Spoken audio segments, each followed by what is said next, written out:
civilné. Som sa musel usmieť, keď hovorí môj kolega v Bratislave, občas som len takú myslu. Som občas oblečený aj medzi vami, ale troška je to aj znak úcty smerom k vám, ktorý si myslím, že ani len od cirkvi, dúfam, to pochopí aj spoločnosť, že patrí veľká úcta všetkým tým, ktorí sa snažia aj prirodzenosti života, by som to mohol povedať, žiť svoj život si na všetkom tomu, čo s tým sa dnes stretávame, ste sledujete aj také ten dej. Ja niekedy som taký perplex, taký rozpačitý, čo vlastne nás čaká. Taká legitimizácia tiež vzťahov, čo zažijeme ešte istoto príde, my sa my nie sme schopní postaviť nejakú hádzu všetkým tým názorom o tom, čo všetko je možné. Dnes takým zásadným názorom, že človek sa nerodí ako chlapec a dievča, ale človek sa stáva chlapcom alebo dievčatom, alebo mužom, alebo stáva sa. To je samotný fakt narodenia ešte nič neznamená. Aj keď sa zdá, že v narodení sa tešíme, že máme chlapčeka, máme dievčatka. Nič to neznamená, lebo aj chlapček môže samozrejme chlapčeka, dievčatko sa môže mať do dievčatka. A dokonca môže chlapček milovať aj dievčatko, aj chlapčeka, teda keď je o bisexualite. Ja sa začne troška hovorím o tej spiritualite. Neprišiel som medzi vás, aby som vás poučil, že ja ste prosím, ste partneri. A svojím možno taký virtuálny dialog, vzájomný virtuálny dialog, kde ja ako biskup prichádzam skôr, aj keď bude taká si veľká diskusia a nebudete hovoriť vy ku mne prednášku, alebo teda nejakým výhovorám, a možno taký vzájomný podnet, ako ďalej spolu máme kráčať. Také tichosti života možno aj, lebo to, čo je prirodzené, sa veľmi nepotrebuje nejako publikovať a chváliť. Nepotrebuje nejaké veľké parády, veľké pochody, niečo až naráža. Je zaujímavé, že urobí sa niečo podobného a nie je to plná televízia, plné noviny.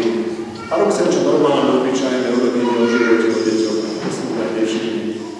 Dnes sme zašli ďalej.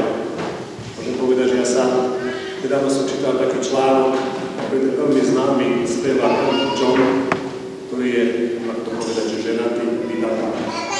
To so svojím kolegom, mužom majú adoptované dieťa, ktoré im porodila nejaká iná žena. Tiež samozrejme cez umelé oplodnenie. Asi za nejakú finančnú odmenu donosila ich dieťa do režim, vlastne, či je to naozaj dieťa. Oni sa starajú okolo chlapčeka, ktorého majú pri sebe. A teraz aj bude im pomalične sa rozpýšľať, že sa udelí titul Otec roka.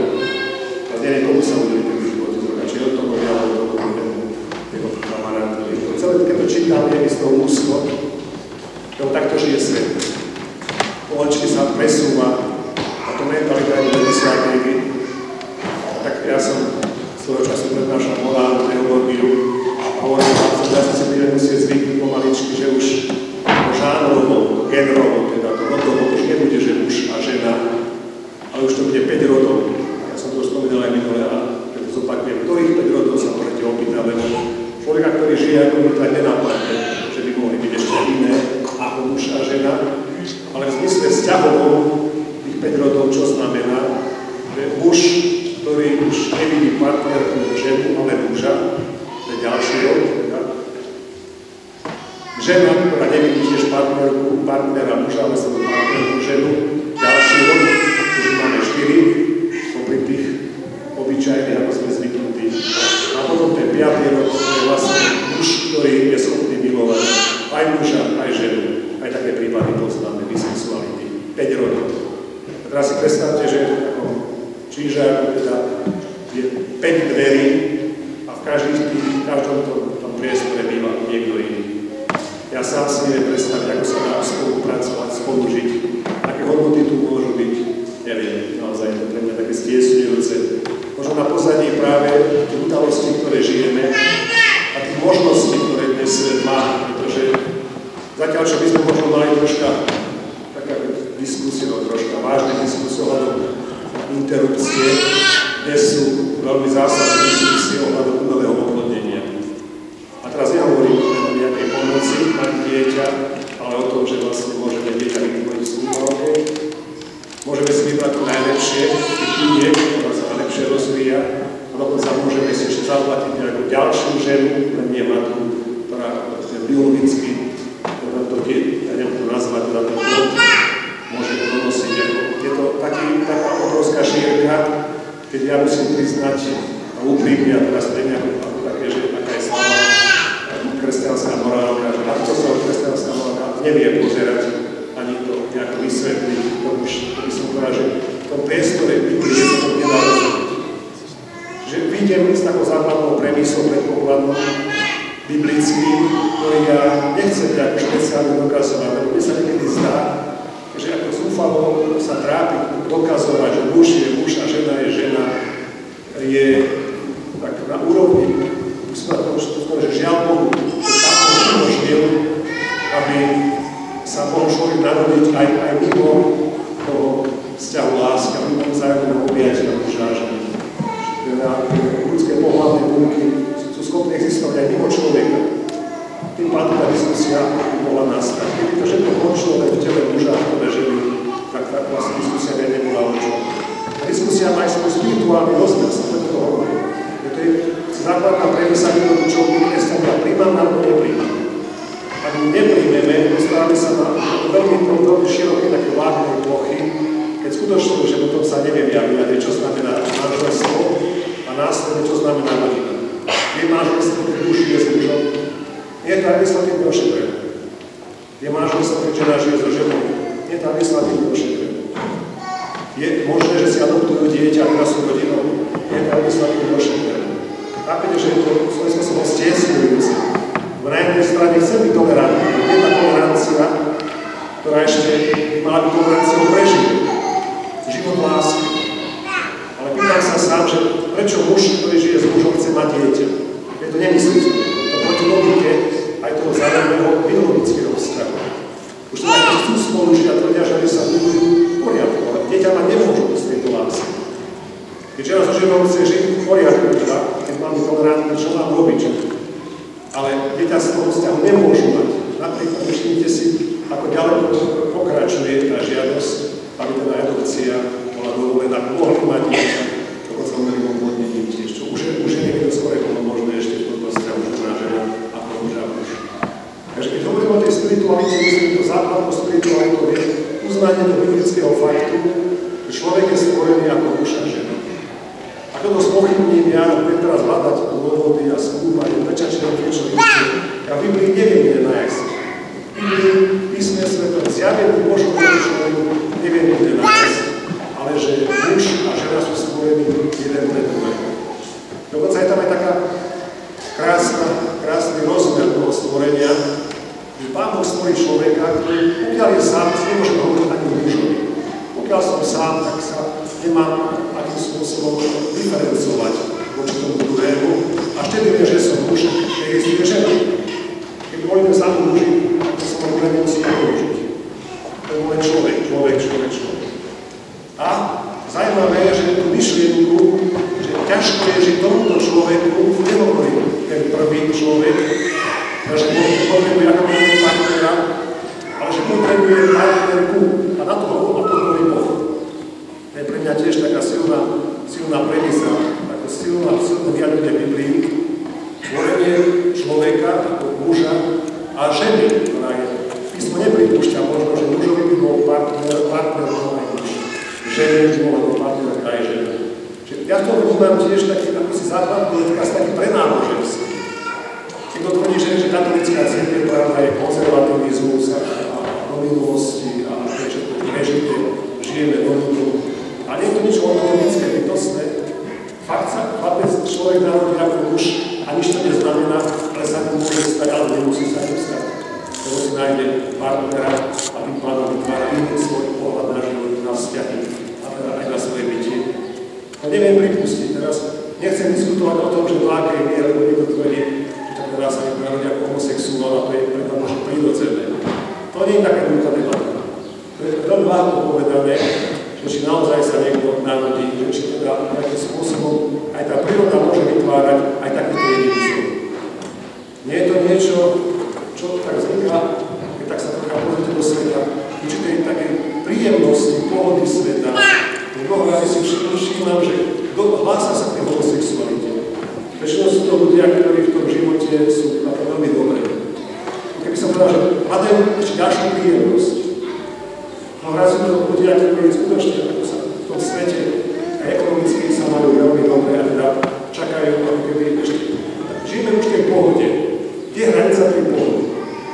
Že môžeme ešte akciovať aj po tej sexuálnej stránke ešte svoju pohodu, alebo sa mám prispôsobiť a určiť svoj život tým, ako hovorí Biblia, pre muža je žena, a nie muža pre ženu.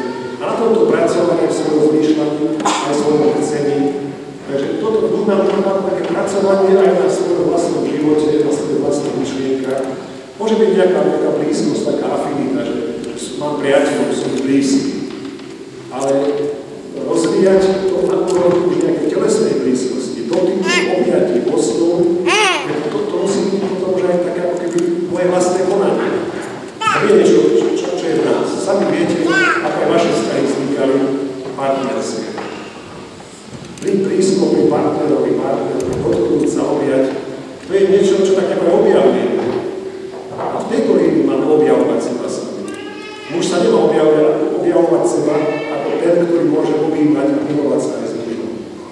Je to tiež určitý rozmer takého prijatia, určenia, ktoré nemusí tak vychádzať veľmi z môjho chcenia, ja chcem. Ak teda príjmeme tento fakt náboženský, že sme Božím stvorením. Aj my, teda keď hovoríme o cirkvi, ako už povedal Páter, o svetosti, my nemáme v tom Boh. Že my, reholníci, presne vieme, ako máme ísť cestou svetosti. Tiež skúmame náš život s Kristom. Smerodajný pre mňa nie je, že Robert bezákonný Kristovi, ako to je dobré. A že Kristus povie Robertovi bezákonný, ako to je správne, ako mám ja žiť aj svoju mužnosť, ale teda aj svoje zasvetenie. Teda vie, do akého smeru ponúkame aj nás seba sami od počiatku.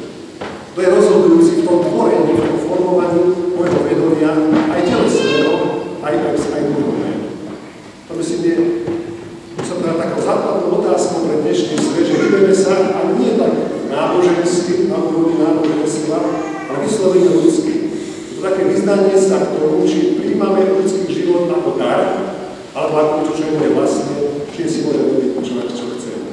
To môžeme aj pre výchovu detí. Samozrejme, že je potrebné, aby ste v tom priestore muža a ženy a deti sa vedeli identifikovať s rozdielnosťou aj prístupov, lebo ste mama ako žena má svoje vlastné vyjadrenia, svoje prežívania, otec zasa ako muž svoje.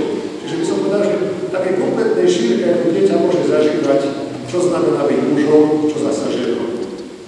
A to je určite potom aj pre ďalší raz. S kým sa má identifikovať, keď sú len moja muža alebo dve ženy. Keď sú na začiatku vzniká nejaký veľký problém, ktorý kam zájde, to bude si ani celé ešte predstaviť. A takýto je nedá. Už sa nekompletnosť. Práve pre ten rozmer, že akým spôsobom môžeme láske posúvať ďalej život. Lebo nie je láska o živote, či láska o láske. V nejakom zmysle o určitej genitalite. Asi to bolo málo, takto by sme chápali. Keď sa pýtam, že tá neuróza, aj ten boj stále o legislatívu nie je spojený s tým, že zle čítajú upokojenie, ktoré príde vtedy, ak už bude legislatívne umožnené žiť homosexuálnych vzťahov. A tomu všetkému ešte bude môcť aj dieťa. Potom príde upokojenie.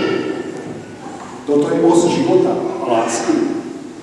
Ja ako veriaci človek, ako ten, kto uznal ten Boží majestát, hovorím, že nie.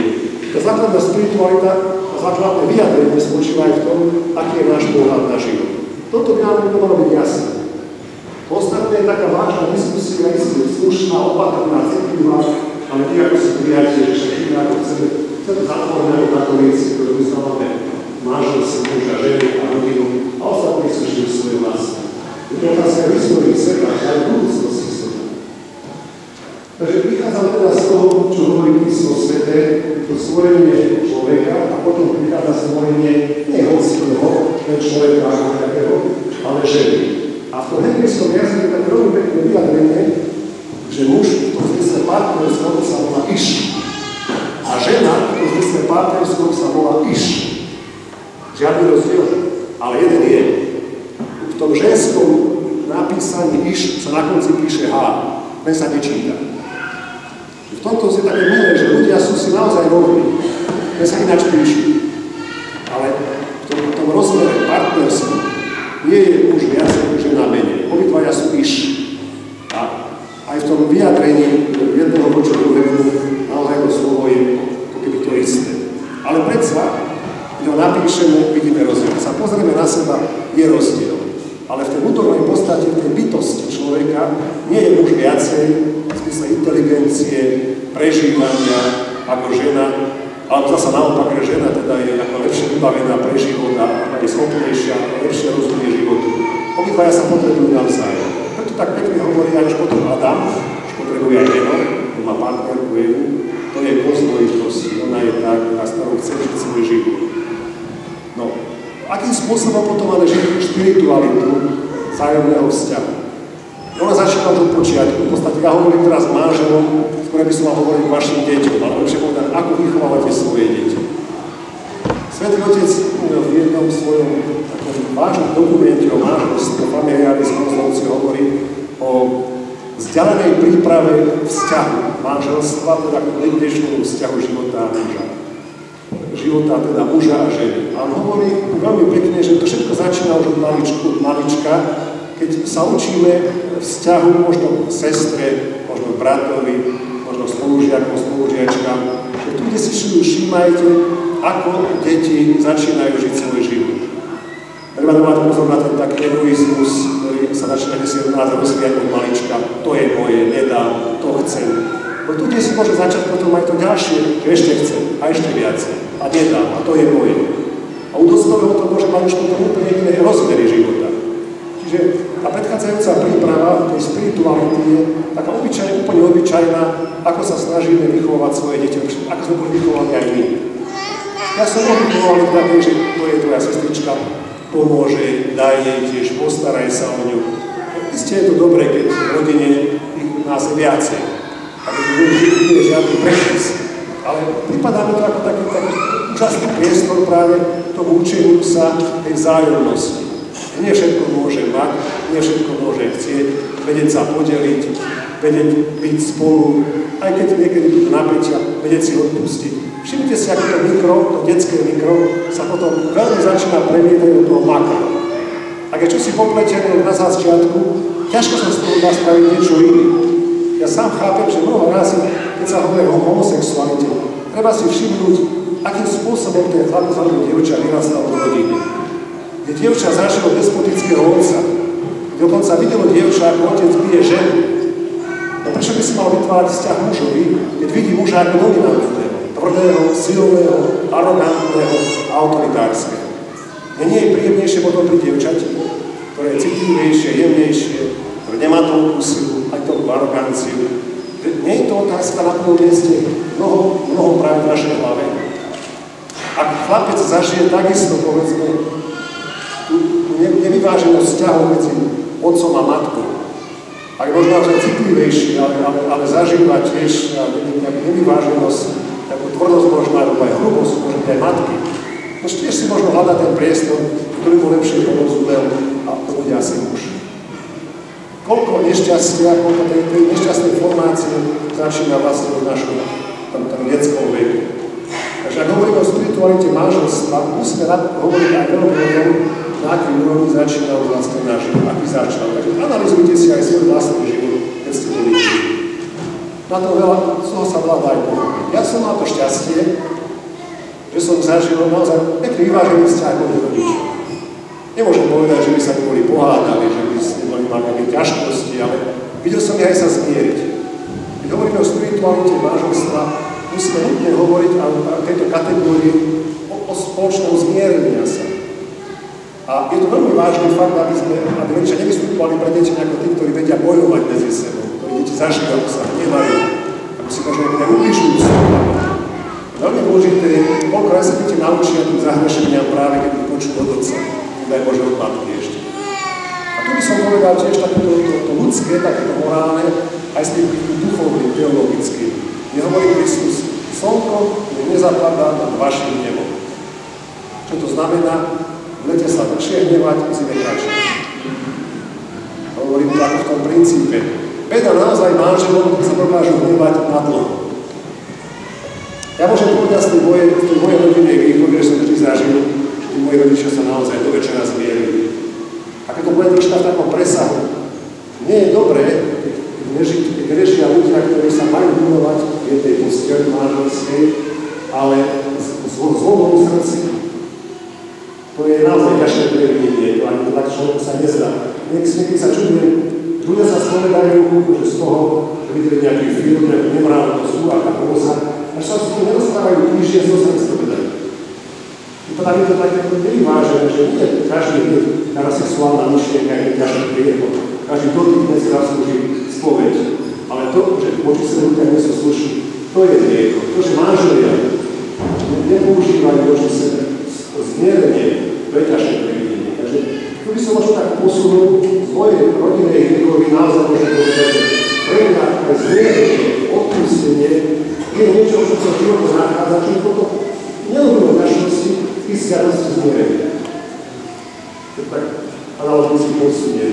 Cítil som aj sa, že to, čo znamená sa zmieria a vytvária sa novú atmosféru pokoja, blízkosti a lásky, tak ja to teraz aj medzi mnou a Kristom je to isté, keď ja poviem tiež Pánovi, prepáč, čo som takto nechcel, kedy to ľúto. Vidíte, že tá spiritualita manželov, aká je komplexná, ako naozaj siaha a vytvárate vlastne predpoklady aj pre ďalší život svojich detí. To je naozaj vzťah lásky, blízkosti, porozumenia. Ja by som prečítal, lebo fakt sa nechcem dostávať do pozície nejakého odborníka, skôr možno z osobného môjho prežívania, prečo teda aj moje kňazstvo, lebo on má tiež prirodzené rozmery. Blízkosti pri mojich rodičoch, videl som, ako žijú, ako sa starajú o nás, ako nám pomáhajú, ako si vedia odoprieť, aby sme my mali. To všetko naozaj som našiel potom ja v svojom živote a nepripadá mi to ani niečo cudzie, čo musím ja objavovať, lebo nejako sa to tak nakomponovalo aj do mojej psychiky. Veľmi pekne píše, použijem jednu vetu práve z toho listu svätého Otca. Je to apoštolská exhortácia, ale teraz to nie je podstatné, aby som vysvetloval exhortácia. Povedzme, že to je vážny pápežský list Jana Pavla II. A on píše, manželská láska predstavuje takú úplnosť, ktorej dostávajú miesto všetky zložky ľudskej osobnosti. To je krásne naozaj. Môžem povedať aj ja, už s takou žiarlivosťou, že pre mňa ako biskupa je to extrémne ťažké teraz, lebo nemám nikoho, kto by bol tak blízko pri mne, že by sa odvážil povedať, že toto nerobí. Každý má zo mňa strach. Myslia si, ale nepovedia. Je dobré, keď sú vzťahu muža a ženy, táto blízkosť nám pomáha vlastne vzájomne oblusovať. Tým, že ste tak blízko pri sebe, naozaj bez zastavenia, stále, je šanca jeden druhého vidieť do života. A tí, že ste si partnermi rovnocennými, verím tomu, že máte právo, dávate si právo jeden druhému vypovedať aj do života druhého. Muž, ženy, žena, muža. To je krásne. To je už úžasný bod, ktorý ja nemám, ani kňazi, ani reholníci mnoho raz. Reholníci troška viac, lebo žijú mnohí spolu. Ale diecézni kňazi, ktorí žijú sami na farách, a teda povedzme aj ako biskup, už to máme ťažšie. To neznamená, že to nemôže mať určité, už by som povedal, štruktúry môjho bytia mi napomáhajú. Pozor, ako to hovoríš? Dobre si to povedal, myslíš to úprimne, že mám spätnú väzbu nejakú, tak by som povedal, cez hlas svedomia, cez určitý pocit, ktorý vidím, že som niečo povedal a spôsobil to bolesť. A na to musím už potom viac citlivý sám v sebe. Čo je ponuka aj pre vás. Ja nehovorím, že vždy to musí byť presne tak, že sadnete si vždy večer a budete si teda ako písať. No dneska si spravil toto, ty si spravila toto, teraz predivente si teraz papieriky a si prečítať, čo sa dopustili. Keď už aj vnútorne, predpokladám takú dospelosť intuitívne tiež, že rozmýšľate o sebe, ako som to tej svojej manželke povedal. Možno uvletené slova. Alebo naopak. Lebo vy veľmi dobre viete, že dokážete sa rozpoznať, čo tomu druhému, čo toho druhého zabolí. Slova, úsmevy, irónie. Ja vám môžem povedať z tej mojej kňazskej skúsenosti, manželstvá sa nerozsypávajú pre cudzolostva. To je to posledné. Manželstvá sa rozsypávajú práve pre tie slová, ktoré bolia, ktoré podpíchujú, pre tie slova neodpustenia, preto ja som to vedel, však ty si vždy bola taká, alebo čo od teba môžem čakať, však si možno neschopný. A to nie je nejaká veľká urážka, nie je to nejaké zabitie, ale svojím spôsobom to zabíja vzťah. Tak keď cítime, že po hriechu aj Adam zabíja vzťah k Eve, keď hovorí samotnému Bohu, na čo si mi dal? Skúste si človekom, poďte sa na svoju manželku, na čo si to človeku mám žiť?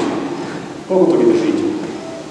Ak tú myšlienku budete opakovať, sa rozhodnete, či si ktorý ste tu. Lebo to je myšlienka, ktorá je zlá, ktorá je naozaj od diabla. Nebyť s tým druhým.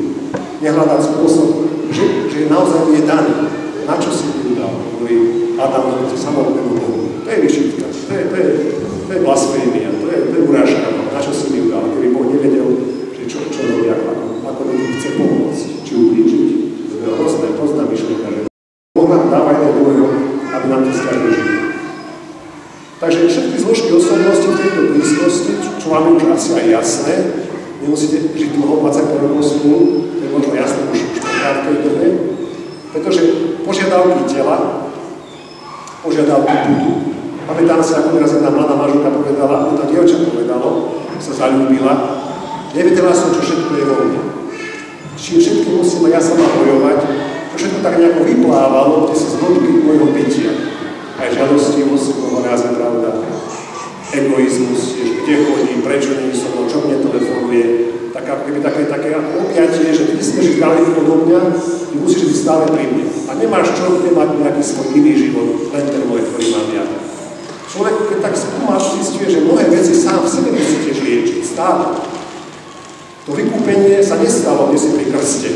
Ono sa deje všetkým tým, čím prechádzame. Čiže aj tá oblasť duchovná, a tu ukladám, tu hovorím s ľuďmi, ktorí vedia, čo znamená sviatosť krstu, sväté prijímanie, sviatosť zmierenia, birmovka, sviatosť manželstva.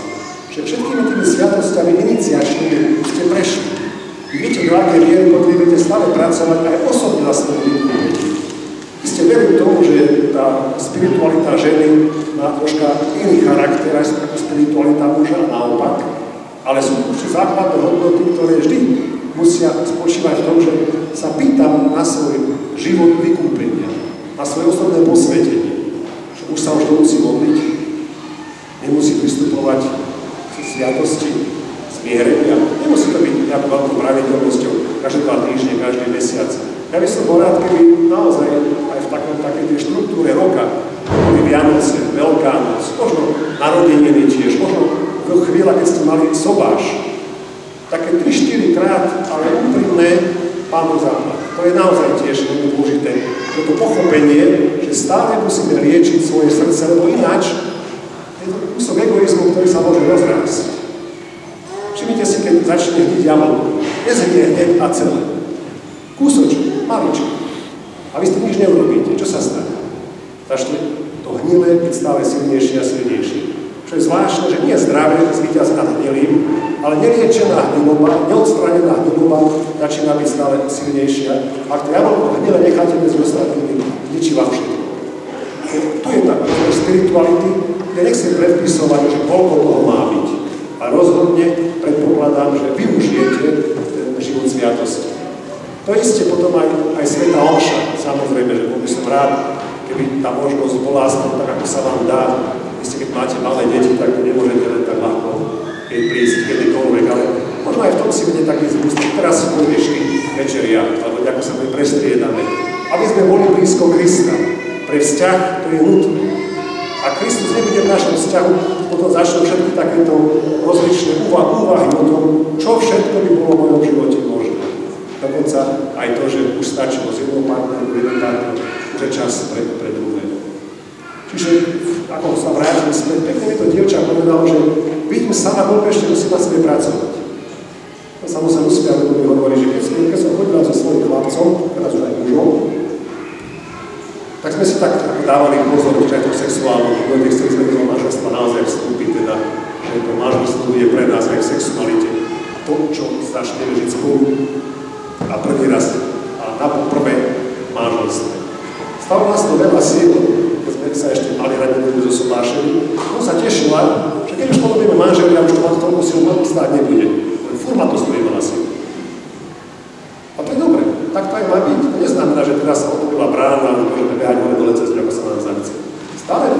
úvaha aj o sebe samom, o tom druhom.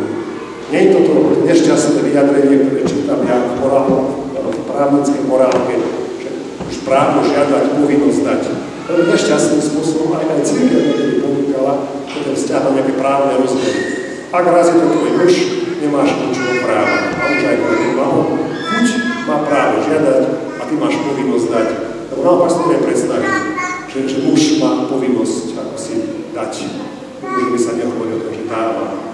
Tak tiež som pochopil, že to je niečo inom, možno viete aj v tom, že cirkev cítila, aj v tej morálnej právnom vyjadrení, že to nie je dovejaký princíp právo žiadať, povinnosť dať. Tak bol napísaná ešte k tomu komentár, kniha komentáru, za ktorých okolností by predsa len žena nemusela dať. Ak sa už nekúpa, ak prišiel práve s krčmi, a tak vypísané, ja sa tu sem smiať, čo všetko sa teda snažili teológovia napísať, tak mi tak prípadá, že prišiel už domov miláčik, ideme sa milovať a teraz žena si počkaj, otvorí si knižku, no, kde si sa nekúpal, ústa, smrdí z úst, dneska nič z toho nebude. To je zúfalo, pravda. Ale jednoducho, keby cirkev sa dá strašne pomôže, že to nie sú okolnosti, to nie je tá správna spiritualita. Skutočná spiritualita lásky, neviem, či potrebuje až toľko právnych predpisov. Právo a láska niekedy nejde ruka v ruke. A vzťah lásky sa nedá postaviť na takýchto právnych predpisov. Myslím, že tá vzájomná úcta, aj muž, aj žene, aj muž vie, že tá žena je rada, keď naozaj nesmrdí, keď sa kúpa, keď je čistý. To nepotrebuje na to mať nejakú knižku, aby si prečítal, že čo mám robiť. Aha, po 3 dňoch sa musím okúpať. Zúfale. Takže keď sa vrátim späť, všetky zložky ľudskej osobnosti, požiadavky tela i budu, sily zmyslov i citov, túžby ducha a vôle. Nie je to krásne? Že žena je zrkadlom muža, zase aj muž je zrkadlom ženy. Toto jedinečnom vzťahu dvoch ľudí spoznávate každý aj seba samého. Nikdy nie je to len ten druhý, ktorý sa musí meniť, ale aj ja. Nikdy nie je to len ten druhý, ktorý spôsobil to, čo ja robím, prečo takto musím robiť, ale vždy to je vlastne taká vzájomná aj nesúhra, nielen súhra. Čiže ja by som povedal, že to manželstvo je veľmi krásne v tom, ako nám pomáha dozrievať lásku. Ešte hlbšie, ešte úžasnejšie. Jeden veľký psychiatr slovenský hovorí, že zaľúbenie to je len neuróza.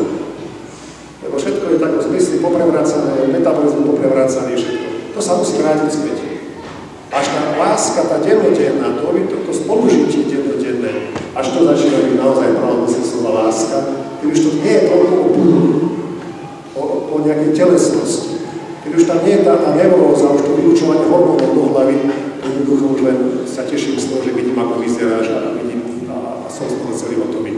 A to dennodenné žitie spolu, naozaj to obyčajné, aj ten pondelok, aj to ranné zobudzanie sa, že vidieť toho partnera a partnerku, aký je, že má aj svoje chyby a prijatia tiež. A v tej spoločnej snahe, ako si pomáhať a nosiť si navzájom bremená. Mnohé z toho, čo sa volá spiritualitou, má svoje také, by som povedal, že premorálne učenia. Prvé, čo by som chcel pripomenúť, aby ste vedeli byť slušní voči sebe. Ja myslím, že to je základný rozmer každého vzťahu je slušnosť, citlivosť a úcta pre toho druhého. Do akej miery to je náboženské? Keď sa tak uvedomíte, že v Biblii hovorí ten večný sudca, že nás bude súdiť, či sme podali pohár vody. To je o úcte vzájomne, o súcite, o slušnosti. Nebude nás súdiť za náš náboženský život. Lebo v tom pohári vody je ten náboženský život. Darujete chodiť do kostola, budete mať nejaké akcie duchovné, a neviem, sa budete modliť a mať aké stredka, keď nebudete voči sebe úctiví a slušní. To je o ničom, to je také zahrávanie sa. Poznám manželstvo, kde muž odišiel od ženy, aby sa mohol starať o nejakú ďalšiu ženu, ktorá je na vozíku. O mnoho staršiu od jeho ženy a on teraz ako keby chcel ukázať, že aký je on charitatívny. Bože môj, však bude aj blízko pri svojej žene. Aj tam rob charitu. A pomôže aj ten druhý. Ale ukázať, že ako ty dokážeš byť charitatívny, sa ti ťažko vychádza s vlastnou ženou, to je čo za spôsob charity. To naozaj Boh príjme, že opustí vlastnú rodinu, ako sa stane od niekoho iného.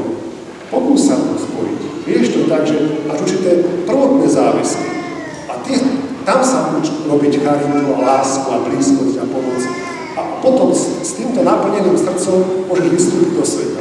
Ale nie, že opustí vlastnú rodinu, čo má aj povie, lebo tam je to ťažšie, ale tu prichádzam a ešte samozrejme aj potlesk za to je, potom kresťanské prostredie nechápe, že to, čo on robí, je vlastne len póza, ktorá ho hlavne nestojí, to už nie je manželstvo, to už nie je taký vzťah, to už nie sú jeho deti, to už nie je to dennodenné aj tá náročnosť výchovy všetko, to už je cíti človek, ktorý je veľmi vďačný, že mi pomáhaš.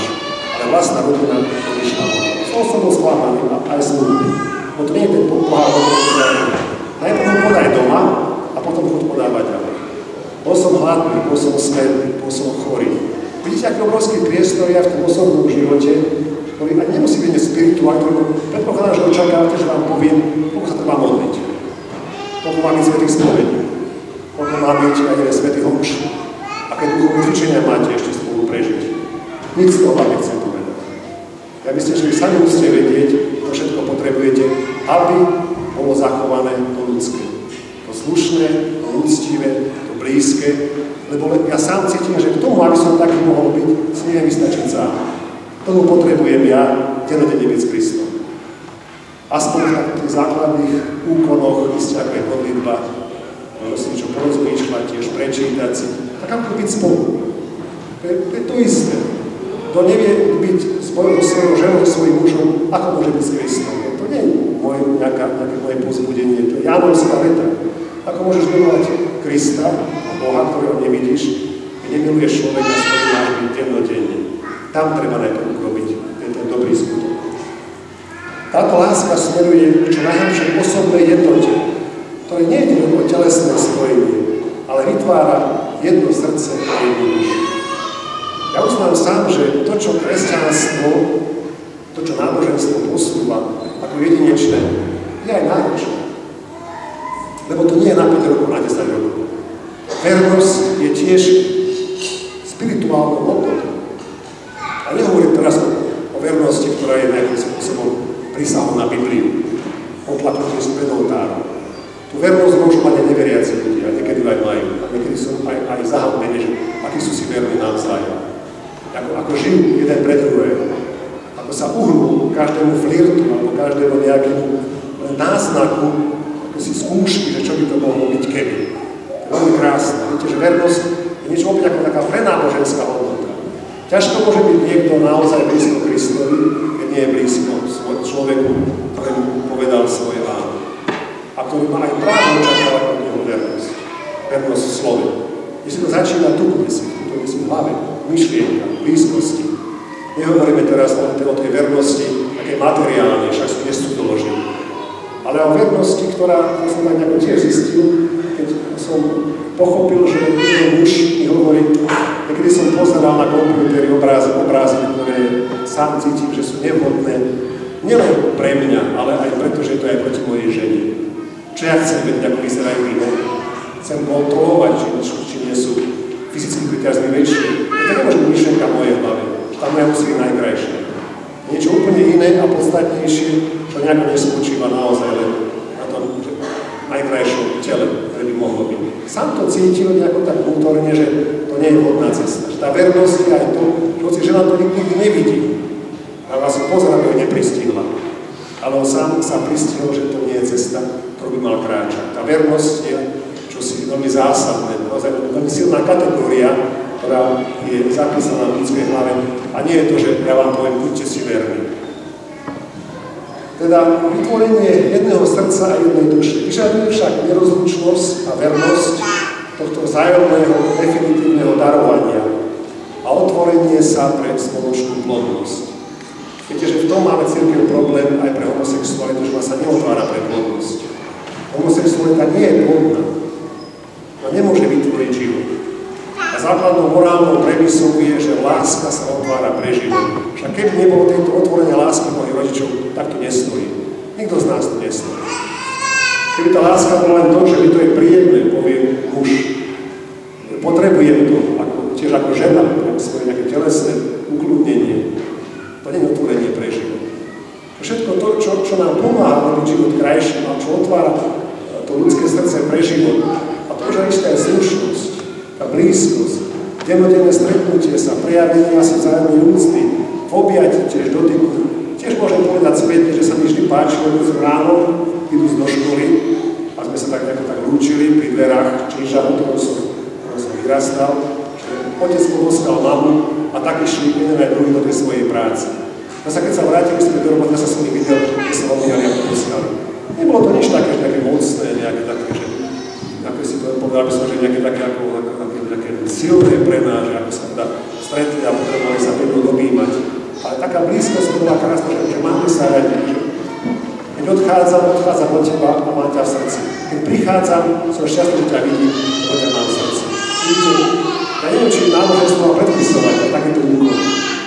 Ale faktom je, že oni nám veľmi napomáhajú potom aj k tomu náboženskému, spirituálnemu. Spiritualita, ktorá potrebuje svoje ľudské prejavy a ľudské prejavy, ktoré sa potrebujú iste. Aj to stále liečenie sa, aby tie prejavy boli krásne, aby boli zdravé, aby sa boli obnovení. Čiže tým vrcholným prejavom je to zmierenie, odpustenie.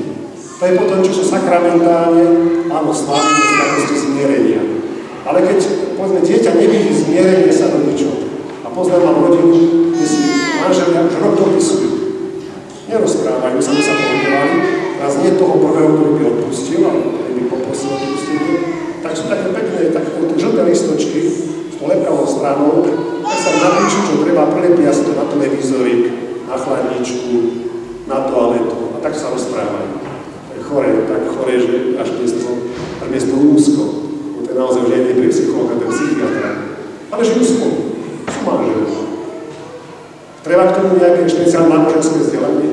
Nie je to, čo sa obyčajne ľudské, čo to vlastne robíme. Toto je znak dospelosti života. To je znak manželstva. Ja myslím, že toľko tých vnútorných výčitov každý z nich má, že ťažko raz pre tým Božím súdenstvom bude môcť ospravedlniť, že som to mohol robiť. Veľmi tvrdý egoizmus. Mám právo. Byť právo tvrdý, byť právo odmietavý, mať právo nerozprávať sa, také právo neexistuje. To by také právo Kristus bol tiež asi mohol ako prvý použiť. A nemal som to za zlé, lebo je zrejme, že v tom vzťahu ľudí voči Kristovi Kristus mal právo sa stiahnuť. Stiahol sa. Takže ide o bežné vlastnosti každej prirodzenej manželskej lásky, ale s novým významom, ktorý nie je očistý a spevňuje, ale až tak povznáša, že sa stávajú výrazom ríco kresťanských spirituálnych hodnôt. Veľmi krásne. Malá vetička, ktorá ma tak zaujala, ja som o tom liste Svätého Otca, ale myslím si, že to je také pozvanie pre vás. Mnohu nás, kňazov, reholníkov, ani biskupov, nemám, čo máte robiť.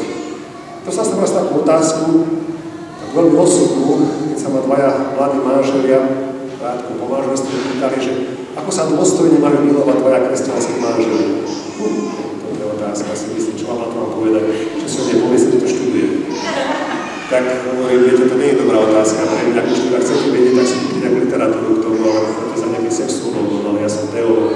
Ako kňaz vám nebudem hovoriť, že ako sa máte milovať, aké je to kresťansky správne milovanie, a to je vôbec hrozná predstava, že by cirkev mala predpísať aj tie úkony vlastne milovania. Ale hovorím, ale jeden princíp tu je, ktorý by som mal asi mohol ponúknuť. Isté, že pri tej otvorenosti pre život, nehovorím, že musí byť absolútna, ale v tej snahe nepoprieť nejakú umelú, či už cez umelú antikoncepciu alebo nejakú sterilizáciu. Má tú odvahu predsa len otvorený byť pre život, a keď tu nehovoríme o tom, že každé to milovanie musí končiť predsa životom, ale má tú odvahu v tej láske a otvorenosti pre život vychádzať sa ústretí tak, aby ste jeden druhého nevyžadovali to, čo nemôže byť ponižujúce pre teba. To už vy viete zistiť, že či tie praktiky lásky a milovania tomu druhému neublížujú, či ho neponižujú, či ho neznechucujú, či ho niečo nepozývate, čo mu nie je blízke. Jeden voči druhému. Ako princíp stačí. Ako ho naplníte, to už je na vás. Takže ak hovorím o spiritualite, rozhodne vás chcem pozvať k tomu, aby ste žili aj tú svoju vertikálu. Jeden i druhý aj navzájom, aj ako rodina. Nehovorím vám, že koľko toho má byť, čo všetko. Uznám sám, že máte aj svoje životy, aj svoje práce, aj svoje povinnosti. Ale chcel by som, aby Kristus vo vašom živote, aby sme tu vám nehovorili niečo ťažké. Bolo by dobre, keby ste vedeli, že fakt v tom týždni je nedeľa ňom Krista. Bolo by dobré, keby ste vedeli, že sviatosť zmierenia vám pomáha aj vzájomnému odpusteniu, lebo vyznáte svoj hriech voči mážovi, aj pred Kristom. A on vás pozýva, zmier sa. Lebo vtedy ťa odpustím, keď ja ty odpustíš. Je zrejme, že viete aj sami, ako je potrebné siahnuť k písmu svätému a mať nejaké preobľúbené časti, ktoré si prečítate, možno aj spoločne. Ale nehovorím vám o tom, že to musí byť denná meditácia, denné rozjímanie, každý večer svätá omša, rúženec ešte, a neviem, písmo sväté. To viem, že by som vás to zaťažil, to je moja povinnosť. Ja mám ten vzťah k Kristovi naozaj mať až takto vyšpecifikovaný, že toho má byť veľa. A to má potom tiež pomôcť, aby som si zachoval ten normálny vzťah na život, lebo v tej komunikácii s Kristom on je tou pomocníčkou v úvodzovkách, ktorú to vidím ako ženu, alebo ako svoju rodinu. Vy máte. Že aj taký náboženský život, že keď uvažujete, ako žijete vo vzťahu s svojím manželom, manželkou, ako si prejavujete lásku, ako si viete odpustiť, ako sa staráte tiež o výchovu detí, ako viete ten svoj čas rozdeliť, pravda, aj pre tú svoju rodinu. To všetko je tiež pronáboženské. Pán Boh nás takým spôsobom a vás bude skúmať práve cez to, ako ste boli verní svojmu záväzku, svojmu slovu. Ako ste boli verní tomu, že ste v jednej chvíli povedali, áno, mám ťa rád, dobrého zlého šťastia a nešťastia. A že ste naplňali dennodenne práve tým svojim praktickým životom aj túto duchovnosť. To je ten pohár vody, to je tá blízkosť pri chorom, chorej, to je tá starosť o deti, to je tá starosť o to, aby ste sa navzájom pomáhali, rozprávali sa, boli opustení, sami, samotní, a to už je na vás. A bola by beda aj bieda, keby ste čakali, že kňaz vám to presne musí povedať, kedy je tá vhodná chvíľa. Čiže v tomto vidím tú našu vzájomnú dospelosť. Ja vás tomu pozbudím tým princípom, ale čakám od vás, že vy ukážete z vášho života, že ktoré sú to tie chvíle, pretože sú dôležité. A spätne môžem povedať, že každý z nás z toho čerpa. Ja keď vidím takú peknú rodinu, zdravú, ktorí sa majú radi, sú si blízky, viete, koľko to je pre mňa pozbudenia, aj potešenia a posily. Tak naozaj môžem povedať, že by som prijal každému kňazovi, každému z nás, aj kňazov, aj reholníkov, keby v tom svojom priestore mali takých ľudí, takých manželov, ktorí skutočne žijú tú svoju blízkosť, tú svoju jedinečnosť. A na tom my mnoho razy môžeme vidieť, čo všetko dokážeme v láske zvládnuť. Lebo láska je tá, ktorá spája rozdielnosti. Rozdielnosti sú, ale v láske sa stávajú zjednotením. A to je ten Boží zázrak. Hoci muž, hoci žena, hoci rozdielný, hoci také náročné, ale v láske dokážeme žiť svoju jedinečnosť až do večnosti. To je, čo som chcel povedať. Amen.